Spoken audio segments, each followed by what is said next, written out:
നമസ്കാരം, ഞാൻ സുനിൽ സുന്ദർ. എൻ്റെ ചാനലിലേക്ക് നിങ്ങൾക്ക് എല്ലാവർക്കും സ്വാഗതം. ഇന്ന് ഞാൻ പറയുന്നൊരു വിഷയം, നമുക്ക് ചില രോഗങ്ങൾ നമുക്ക് വന്നു പോയാൽ പെട്ടെന്നൊന്നും അത് മാറിക്കിട്ടില്ല. എത്ര ചികിത്സ ചെയ്താലും മാറാത്ത ചില രോഗങ്ങൾ, ആ രോഗങ്ങൾ വന്നു പോയാൽ, അതായത് മാറാവ്യാധികളെന്ന് വേണമെങ്കിൽ തന്നെ പറയാം, അതിനെ മാറ്റാനായിട്ട് ജ്യോതിഷപരമായിട്ട് അല്ലെങ്കിൽ നമ്മുടെ പൂജാവിധികളിൽ കൂടി എന്തെങ്കിലും മാർഗങ്ങളുണ്ടോ എന്ന് ഒരുപാട് പേര് ചോദിക്കുന്നുണ്ട്. അതിനെക്കുറിച്ച് വിശദമായിട്ട് തന്നെ ഞാൻ പറയാം.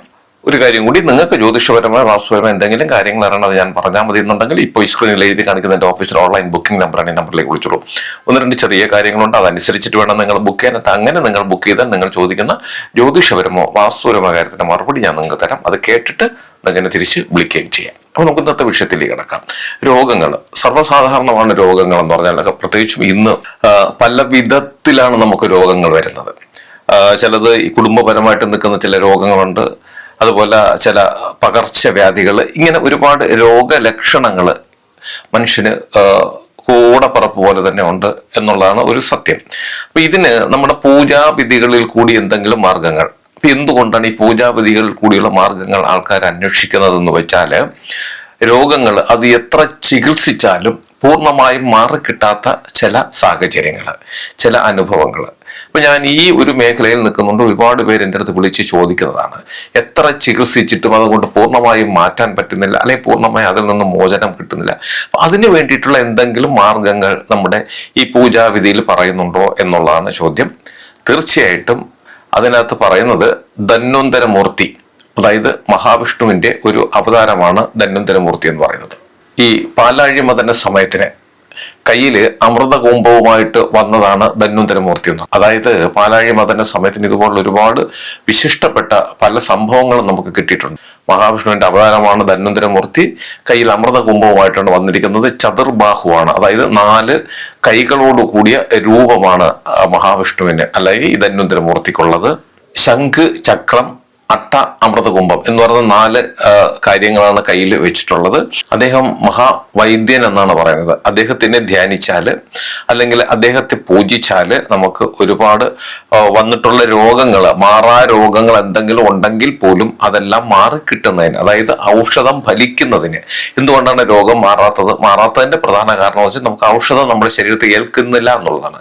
അപ്പൊ അങ്ങനെ അത് ഏൽക്കുന്നതിന് വേണ്ടിയിട്ട് നമ്മുടെ പുരാണങ്ങളിൽ പറഞ്ഞിട്ടുള്ള ഒരു വിധിയാണ് ധന്വന്തര പൂജയും ഹോമവും എന്ന് പറയുന്നത്. ഇപ്പൊ നമുക്ക് ചികിത്സകൾ കൊണ്ട് പൂർണ്ണമായും രോഗങ്ങൾ മാറുന്നില്ല എന്നുണ്ടെങ്കിൽ നമ്മുടെ വിശ്വാസം അനുസരിച്ച് നമുക്ക് ചില വഴിപാടുകൾ നമ്മൾ ക്ഷേത്രങ്ങൾ നടത്തുന്നുണ്ട്.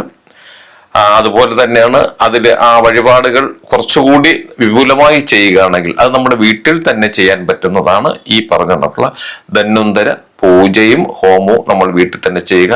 പാൽപ്പായസം, കദളിപ്പഴം, ഇതൊക്കെയാണ് ഭഗവാന് നേദിക്കുന്നത്. കൃത്യമായിട്ടുള്ള നല്ല രീതിയിലുള്ള ഒരു കർമ്മിയെ കൊണ്ട് നമ്മൾ ഈ ഒരു പൂജ നമ്മൾ നമ്മുടെ വീട്ടില്, അതായത് രോഗിയുടെ സാന്നിധ്യത്തിൽ നമ്മളത് ചെയ്താൽ 100% നമുക്കത് ഫലപ്രദമാകും. കാര്യം ഈ ഹോമം കഴിഞ്ഞാൽ ഉടൻ നമുക്ക് രോഗത്തിൽ നിന്ന് മോചനം കിട്ടും എന്നൊന്നും അല്ല ഞാൻ പറയുന്നത്. നമ്മൾ കഴിക്കുന്ന മരുന്ന്, അതിനി ആയുർവേദമായാലും ഹോമിയോ ആയാലും അല്ലെങ്കിൽ അലോപ്പതി ആയാലും ഏതായാലും, അത് നമ്മുടെ ശരീരത്തിൽ ഫലിക്കാത്ത ചില ഘട്ടങ്ങൾ വരിക. ഇതേ മരുന്ന് ഇതേ കണക്കുള്ള മറ്റൊരു രോഗിക്ക് കൊടുത്താൽ അയാൾ രക്ഷപ്പെട്ടു പോകും. പക്ഷെ നമ്മുടെ ആൾ രക്ഷപ്പെടുന്നില്ല എന്നുണ്ടെങ്കിൽ അതൊക്കെ ചില ദോഷങ്ങൾ കൊണ്ടാണ് വരുന്നത്. ആ ദോഷങ്ങളെ മാറ്റുന്നതിനാണ് ഈ തരത്തിലുള്ള പൂജയും ഹോമവും നമ്മൾ വീട്ടിൽ ചെയ്യേണ്ടത്.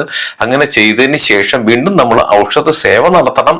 അല്ല, ഈ ഹോമം ചെയ്തിട്ട് മിണ്ടാതിരുന്നാൽ പറ്റത്തില്ല. ഹോമം കഴിഞ്ഞതിന് ശേഷം വീണ്ടും നമ്മൾ ഔഷധം കൃത്യമായിട്ട് നമ്മൾ സേവിക്കുകയാണെങ്കിൽ പൂർണ്ണമായിട്ടും ഈ രോഗത്തിൽ നിന്നും നമുക്ക് മുക്തി നേടുവാൻ സാധിക്കും എന്നുള്ളതാണ്.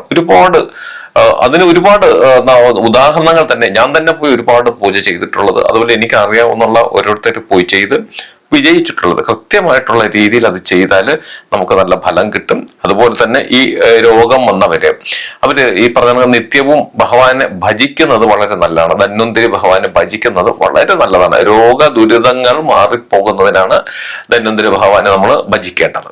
അത് ഈ പറയുന്ന നമുക്ക് നിത്യവും 9 തവണ രാവിലെയോ വൈകിട്ടോ നമ്മൾ കുളിച്ച് ശുദ്ധമായിട്ടോ, അല്ലെങ്കിൽ നല്ല ഇപ്പൊ രോഗികളാകുമ്പോൾ ചിലപ്പോൾ കുളിക്കാൻ സാധിക്കുമെന്ന് വരില്ല. അപ്പൊ അങ്ങനെയൊക്കെ ഉള്ളവർക്ക് അത് ശുദ്ധമായതിനു ശേഷം ദിവസവും നിത്യവും രാവിലെയോ വൈകിട്ടോ 9 തവണ ഇനി ഞാൻ പറയുന്ന മന്ത്രം, ഒരു ചെറിയൊരു മന്ത്രമാണ്, അത് കാണാതെ പഠിച്ച് നമ്മൾ ചൊല്ലിയാൽ തന്നെ രോഗങ്ങൾ, ആയുരാരോഗ്യ സൗഖ്യം കിട്ടുന്നതിന് വളരെ നല്ലതാണ്.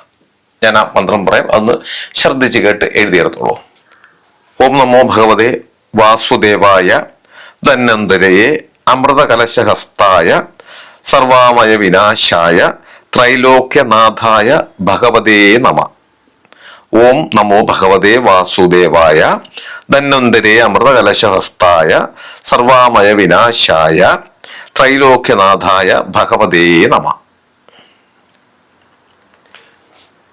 ഇതാണ് ഭഗവാന്റെ മൂലമന്ത്രം എന്ന് പറയുന്നത്. ഈ മന്ത്രം ഞാൻ നേരത്തെ പറഞ്ഞതുപോലെ നിത്യവും 9 പ്രാവശ്യം നമ്മൾ ഒരു പരിധി വരെ ഒന്ന് ശരീരമൊക്കെ ശുദ്ധി ചെയ്തതിന് ശേഷം രാവിലെയോ വൈകിട്ടോ ഇത് ജപിക്കുന്നതും രോഗങ്ങൾ വരാതിരിക്കുന്നതിനും, അതായത് ആയുരാരോഗ്യ സൗഖ്യം ഉണ്ടാകുന്നതിനും വളരെ നല്ലതാണ്. ഇത് ഒരുപാട് പേര് ചെയ്യുന്നുണ്ട്. നന്നായി ചെയ്ത പലർക്കും, ഒരുപാട് പേർക്ക്, അതായത് 100 പേര് ചെയ്തിട്ടുണ്ടെങ്കിൽ 100 പേർക്കും അതിൻ്റെതായിട്ടുള്ള ഫലം കിട്ടിയിട്ടുണ്ട് എന്നുള്ളതാണ്. അപ്പൊ നമുക്കും രോഗങ്ങൾ വരാതിരിക്കുന്നതിന്, ആരോഗ്യം ക്ഷയിച്ചു പോകാതിരിക്കുന്നതിന് നിത്യവും ഇത് 9 പ്രാവശ്യം നമ്മൾ ജപിക്കുന്നത് നല്ലതാണ്. കൂടുതൽ രോഗങ്ങൾ വന്നുപോയി ചികിത്സകൾ ചെയ്തിട്ട് അത് ഫലമില്ലാതെ വരികയാണെങ്കിൽ, ഭരിക്കുന്നില്ല എന്നുണ്ടെങ്കിൽ വീട്ടിൽ വെച്ച് തന്നെ നല്ല കർമ്മികളെ വിളിച്ചു വരുത്തി ധന്വന്തര ഹോമവും പൂജയും ചെയ്ത് അതിന് നല്ല രീതിയിൽ ചെയ്യുന്ന ചെറുനാരങ്ങയൊക്കെ ഹോമിച്ചൊക്കെയാണ് ഇത് ചെയ്യുന്നത്.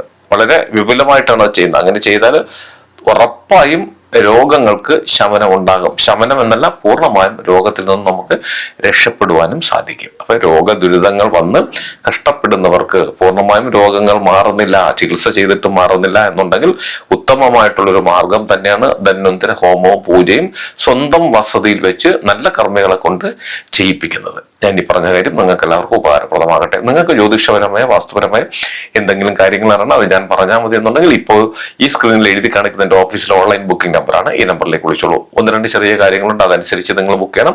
അങ്ങനെ നിങ്ങൾ ബുക്ക് ചെയ്താൽ നിങ്ങൾ ചോദിക്കുന്ന ജ്യോതിഷപരമോ വാസ്തുപരമായ കാര്യത്തിന്റെ മറുപടി ഞാൻ നിങ്ങൾക്ക് തരാം. അത് കേട്ടിട്ട് നിങ്ങൾക്ക് എന്നെ തിരിച്ചു വിളിക്കുകയും ചെയ്യാം.